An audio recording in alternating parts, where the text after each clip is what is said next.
Oke, jadi sekarang kita akan lihat topik selanjutnya. Ini masih mengenai ruang vektor real.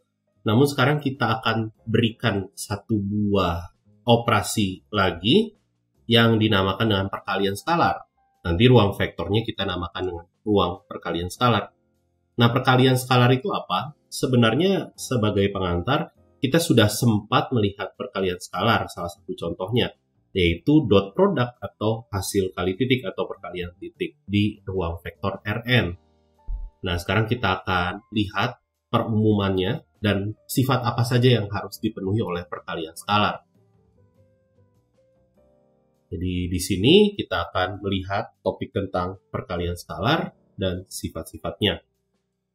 Jadi seperti yang saya sempat ucapkan tadi bahwa kita telah mengetahui perkalian titik dan beberapa sifat yang dipenuhinya. Yang pertama, perkalian titik di Rn ini bersifat komutatif dan bersifat distributif ya di sini. Dan untuk perkalian vektor dengan skalarnya, kita bisa lakukan perkalian titik vektor dengan vektor yang terlebih dahulu, lalu kita kalikan dengan skalarnya. Dan sifat keempat ini menyangkut tentang panjang vektornya gitu ya. Karena A dot A kita ketahui dia sama saja dengan panjang vektor A dikuadratkan, maka dari itu dia pasti tidak negatif, dan dia hanya bernilai 0 apabila A-nya vektor 0. Nah, keempat sifat ini yang akan kita bawa untuk kita perumum operasi perkalian titik ini menjadi operasi perkalian skalar, atau biasa juga dikenal dengan perkalian dalam atau hasil kali dalam gitu ya. Di sini kita akan lihat objeknya ini di ruang vektor real V. Ini fungsi yang memetakan V cross V ke bilangan real yang memenuhi sifat-sifat yang persis dengan perkalian titik yang tadi ya. Jadi kita punya komutatif, distributif, dan ini perkalian ini dengan skalarnya bisa dikalikan belakangan, dan ini sifat yang menyangkut jarak gitu ya. Jadi hasil kali dalam atau perkalian skalar dengan dirinya sendiri itu harus tidak boleh negatif, dan dia 0 apabila A-nya vektor 0 saja. Nah, ini sebagai contoh, sekarang kita bisa mendefinisikan fungsi yang tidak harus seperti hasil kali titik ya. Kalau hasil kali titik di R2 itu kan hanya A1, B1 tambah A2, B2. Sekarang saya bisa memberikan istilahnya seperti memberikan bobot begitu ya. A1, B1-nya saya kalikan 5, A2, B2-nya saya kalikan 2 begitu misalkan. Ini perkalian di R2 gitu ya, perkalian antar vektornya. Nah, kita bisa mengecek bahwa ini merupakan perkalian skalar dengan mengecek keempat sifat yang sebelumnya telah ditampilkan. Ini sifat pertama, sifat komutatif, tentunya A1 kali B1 bisa kita balik jadi B1 kali A1. Dan begitu juga dengan A2, B2 ya, bisa kita balik menjadi B2, A2. Lalu ini sifat distributifnya, misalkan saya punya vektor C, itu C1, C2, dia akan memenuhi sifat ini. Dan ini untuk skalar K, kita bisa keluarkan ya K-nya, jadi bisa dihitung belakangan. Dan kita tahu bahwa kalau kita hitung ini hasil kali dalam atau perkalian skalar A dengan A, kita akan punya 5 dikali A1 kuadrat tambah 2 dikali A2 kuadrat. Kita tahu bilangan-bilangan kuadrat itu tidak pernah negatif. Jadi keseluruhan ini penjumlahannya juga tidak pernah negatif.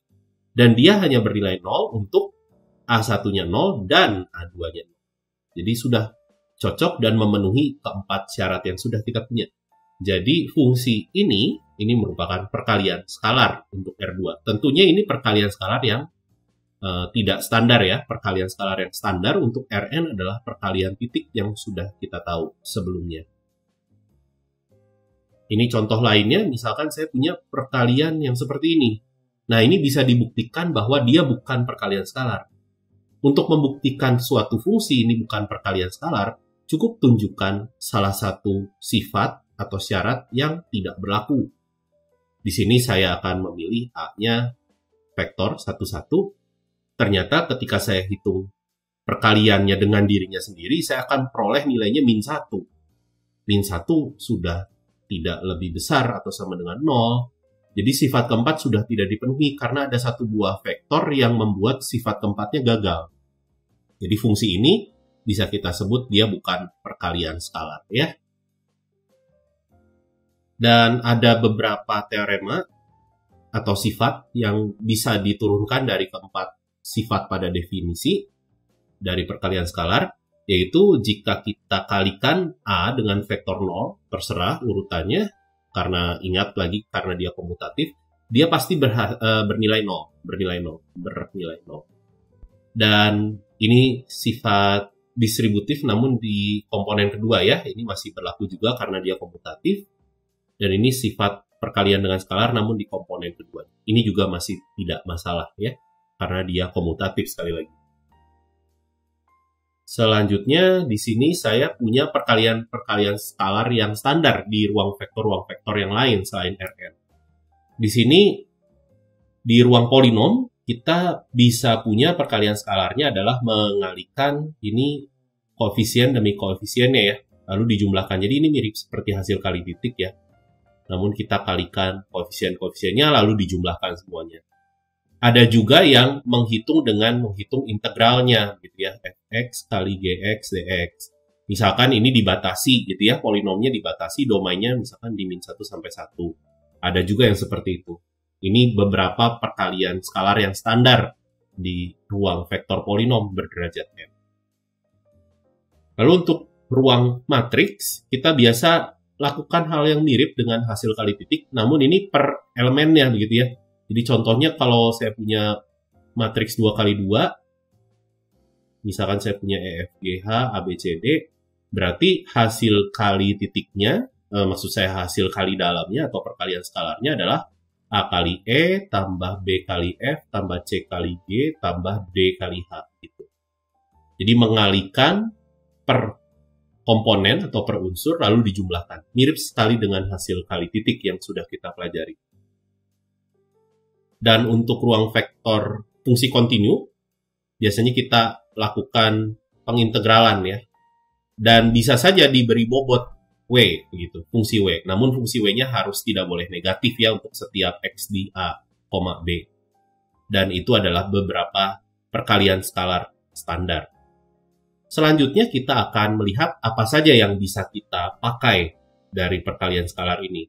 Tentunya kita ingat dulu dari perkalian titik kita bisa menghitung panjang vektor, jarak antara dua vektor, sudut, dan lain sebagainya. Nah, sekarang kita akan perumum konsep yang sudah kita tahu ke dalam konteks perkalian skalar.